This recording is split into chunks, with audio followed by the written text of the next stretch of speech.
You're carrying something heavy, and it's not yours to carry. Every sharp word someone threw at you, every time you were disrespected and said nothing, every moment you replayed a conversation that already ended, you're holding all of it, like stones in your pockets, getting heavier with each step. And the worst part, you think this is just how it works, that some people are calm and some people aren't, that anger is in your DNA, that being bothered is the price of caring. But let me tell you what's really happening. You're not angry because the world is broken. You're angry because no one ever taught you how to be unbreakable. Think about yesterday. Someone said something that got under your skin. Maybe it was small, maybe it was huge, doesn't matter. What matters is that hours later, they were living their life and you were still burning, still composing comebacks in your head, still feeling that tightness in your chest. They moved on. You didn't. And that's the pattern, isn't it? Different faces, different words, same trap, same reaction. You promise yourself you'll stay calm next time, but next time looks exactly like last time. The names change, but the script stays the same. Here's what no one tells you. Your peace isn't something that gets stolen. It's something you give away, voluntarily, repeatedly, to people who don't deserve it and situations that don't matter. But what if I told you there's another way? That 2,000 years ago, men who faced wars, betrayals and empires falling apart figured out how to stay calm through all of it. Not by pretending, not by suppressing, but by mastering something most people never even think about. 6 habits. Ancient, tested, powerful, not complicated, not mystical, just brutally effective at making you someone who cannot be shaken. Not because life stops provoking you, but because you stop taking the bait. If you're ready to become unshakable, type "I refuse the bait" in the comments. Imagine waking up tomorrow and realizing that nothing can steal your peace anymore. Someone tries to provoke you, and instead of that familiar surge of anger, you feel nothing but calm. You observe their behavior with curiosity rather than rage. You see their words for what they really are, just sounds in the air that have no power over your internal state. Picture yourself moving through your day with this unshakable foundation. Traffic doesn't bother you. Rude people don't derail your mood. Unexpected problems arise, and you handle them with clarity instead of chaos. You've stopped being reactive and started being sovereign. This isn't some fantasy. This is what happens when you master these habits. You become the person who walks into tense situations and somehow makes them calmer just by being there. People start asking you how you stay so composed. They wonder what your secret is.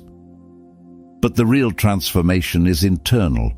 You sleep better because you're not replaying conflicts in your mind. You have more energy because you're not burning it all on anger and resentment. Your relationships improve because you've stopped taking everything personally. You discover that most of what used to bother you was never actually about you in the first place. This is the after state. This is what the Stoics achieved. And this is exactly where these 6 habits will take you. The gap between where you are now and where you want to be isn't as wide as you think. It just requires you to build a bridge. So how do you get from constant anger and chaos to genuine unshakability? The answer lies in 6 specific habits that the Stoics practice daily. These aren't complicated. They don't require you to retreat to a monastery or spend hours in meditation. What they do require is commitment and consistency. Each habit builds on the previous one, creating a foundation so solid that nothing can shake it. Think of them as layers of armor for your mind. The first habit protects you from external provocations. The second trains you to control your reactions. By the time you reach the sixth habit, you'll have constructed an inner fortress that's completely impenetrable to chaos. Marcus Aurelius, one of the most powerful men in the ancient world, used these exact practices to maintain his peace while running an empire, fighting wars, and dealing with betrayal. Epictetus, who started as a slave, used them to find freedom even when he had no physical liberty. If these habits worked for them in those circumstances, imagine what they can do for you. Let's build your bridge.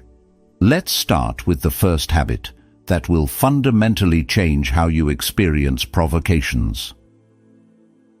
The first habit is learning to see that nothing is inherently good or bad. Events are neutral. What makes them painful or pleasant is entirely your judgment about them. This sounds simple, but it's revolutionary. Right now, when someone insults you, you experience that insult as an objective attack. It feels like they've thrown a punch and you've been hit. But here's the truth that will set you free. Words are just sounds. Actions are just movements. The person who cut you off in traffic didn't ruin your morning. Your interpretation of their action ruined your morning. Epictetus said it perfectly. It's not what happens to you, but how you react to it that matters. Every single moment of anger you've ever experienced came from your judgment that something shouldn't have happened. Someone shouldn't have said that. The situation shouldn't be this way. Life should be different. But what if you stopped arguing with reality? What if, instead of immediately labeling every inconvenience as bad, you paused and recognized that it's just an event with no inherent emotional charge? Here's how you practice this. The next time something bothers you, catch yourself before the anger fully forms. Ask yourself, what story am I telling myself about this situation? You'll discover that you've added layers of interpretation. They cut you off, and you decided it means they're disrespectful.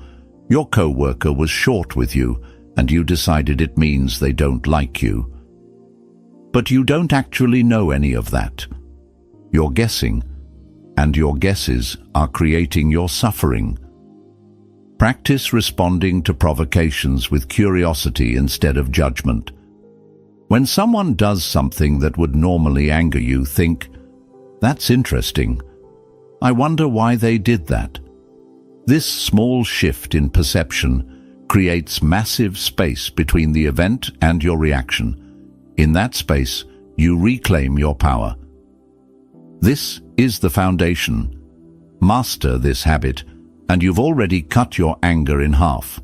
The world hasn't changed, but your relationship to it has completely transformed. The second habit is inserting a pause between stimulus and response. This is where you develop genuine self-control. Most people are on autopilot. Something happens and they react instantly. Someone says something offensive and the words are out of their mouth before they even think. They're operating on pure instinct, like animals responding to threats. But you're not an animal. You have a prefrontal cortex. You can choose. Marcus Aurelius wrote, "You have power over your mind, not outside events. Realize this and you will find strength." That power lives in the pause. It's the space between what happens to you and what you choose to do about it. Here's what makes this so powerful. In that split second before you react, you have the opportunity to ask yourself, will responding in anger serve me? Will it solve the problem? Will I be proud of this response tomorrow? Almost always the answer is no, but without the pause, you never get to ask those questions. Think of your anger as a wave. When something triggers you, the wave begins to rise. Most people ride that wave all the way to the crash, letting it carry them into reactions they'll regret. But you can learn to see the wave forming and choose not to ride it. You can let it rise and fall without ever boarding. Practice this deliberately. When you feel anger starting to build, physically pause. Take 3 deep breaths before you respond. Count to 10. Walk away for 5 minutes if you need to. It might feel awkward at first, but that awkwardness is a small price to pay for the freedom you're gaining. What you'll discover is that most provocations lose their power when you give them time. That comment that felt so insulting 5 minutes ago suddenly seems trivial. That situation that felt urgent now looks manageable.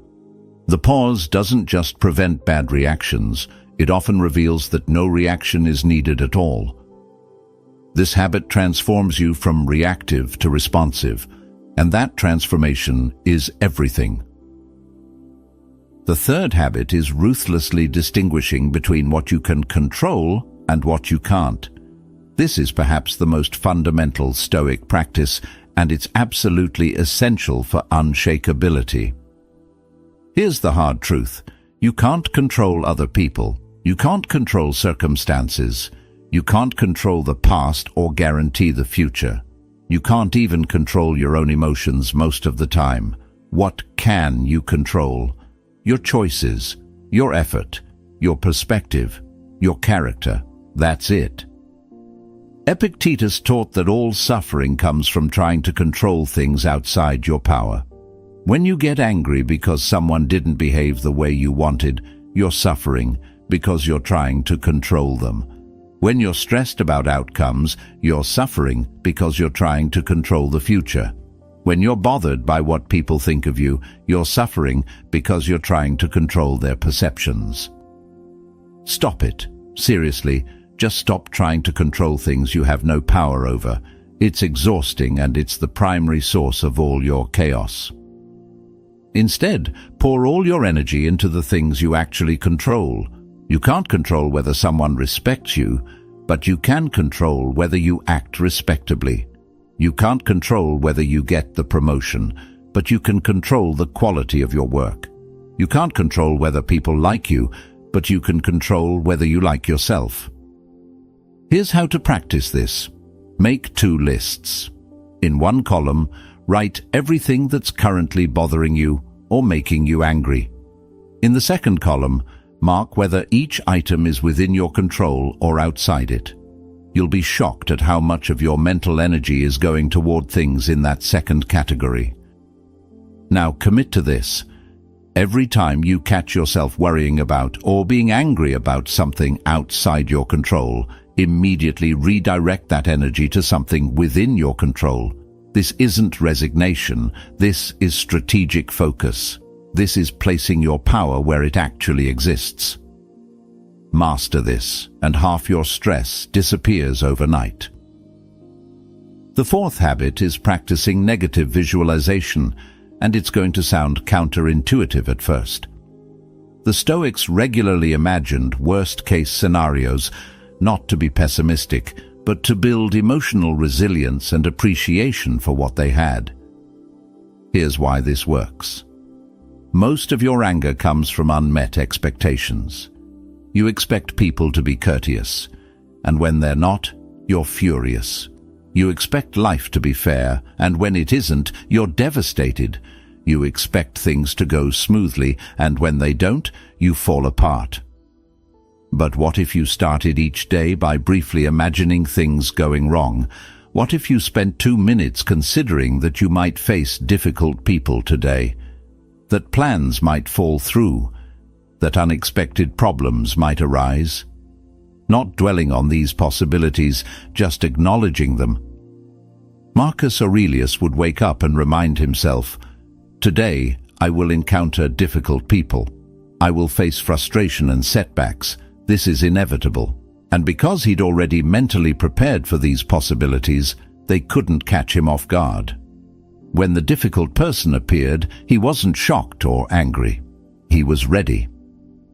This practice also creates profound gratitude. When you regularly imagine losing the things you value, you stop taking them for granted. Imagine your car breaking down permanently. Suddenly you're grateful it still works. Imagine a loved one being gone. Suddenly, you appreciate every moment with them. Imagine losing your health. Suddenly, you're thankful for your ability to move and breathe. Try this tomorrow morning. Spend just 3 minutes imagining potential challenges you might face. Someone might be rude to you. Traffic might be terrible. You might receive bad news. Just acknowledge these possibilities without catastrophizing. Then, when these things actually happen, you won't be blindsided. You'll think, "Ah, yes, here's one of those possibilities I considered. I knew this might happen." And that simple recognition completely changes your emotional response. You're not being pessimistic, you're being prepared, and preparation is the antidote to being bothered. When you expect nothing, you can't be disappointed. When you prepare for challenges, they become expected rather than catastrophic. The fifth habit is practicing what the Stoics called the view from above. This is about zooming out and seeing your life, your problems, and your provocations from a cosmic perspective. When someone insults you or something goes wrong, it feels massive in that moment. It fills your entire field of vision. Your anger seems completely justified because this situation is everything right now. But it's not everything. It's barely anything. Marcus Aurelius would regularly imagine viewing the earth from space. From that perspective, he could see the Roman Empire as a tiny speck. His problems, which felt enormous in his daily life, became microscopic when viewed from above. The people who bothered him were just one of billions of humans living and dying on this spinning rock. This isn't about minimizing your feelings, it's about accurate perspective. That argument you had yesterday, in 1 week you'll barely remember it. In 1 year you'll have forgotten it entirely. In 10 years it will have never happened as far as your memory is concerned. So why are you giving it the power to ruin your day today? Here's the practice. When something bothers you, immediately zoom out. Ask yourself, will this matter in 5 years? Almost always the answer is no. Then ask, will this matter in 5 months? Still probably no. Will this matter in 5 days? At this point, you're starting to see how trivial most provocations actually are. Take it further. Imagine viewing this moment from space. See yourself as a tiny human on a tiny planet in a vast universe, getting upset about something that wouldn't even register from that perspective. Not to make yourself feel insignificant, but to right-size the situation. This practice instantly dissolves most anger. It's very difficult to stay furious when you realize that the thing bothering you is cosmically irrelevant. The universe doesn't care that someone was rude to you. Time will erase this moment completely. So why are you letting it have power over your present peace? Zoom out. Gain perspective, and watch your anger shrink to nothing. The sixth and final habit is embracing strategic solitude. This is about recognizing that sometimes the most powerful thing you can do is remove yourself from situations and people that consistently disturb your peace. The Stoics valued relationships, but they also understood that not everyone deserves access to your energy. Seneca wrote, "Associate with people who are likely to improve you." This isn't about being antisocial. It's about being intentional with your time and attention. You already know the people and situations that drain you. The friend who always brings drama. The family member who pushes your buttons. The environments that consistently make you angry. You keep engaging anyway, thinking you should be strong enough to handle it, believing that avoiding them means you've failed. But here's the truth. Choosing solitude isn't weakness, it's strategy. You're not obligated to subject yourself to consistent provocations just to prove you can handle them. Sometimes the most mature, powerful response is simply to not participate. Marcus Aurelius wrote, "Nowhere can man find a quieter or more untroubled retreat than in his own soul.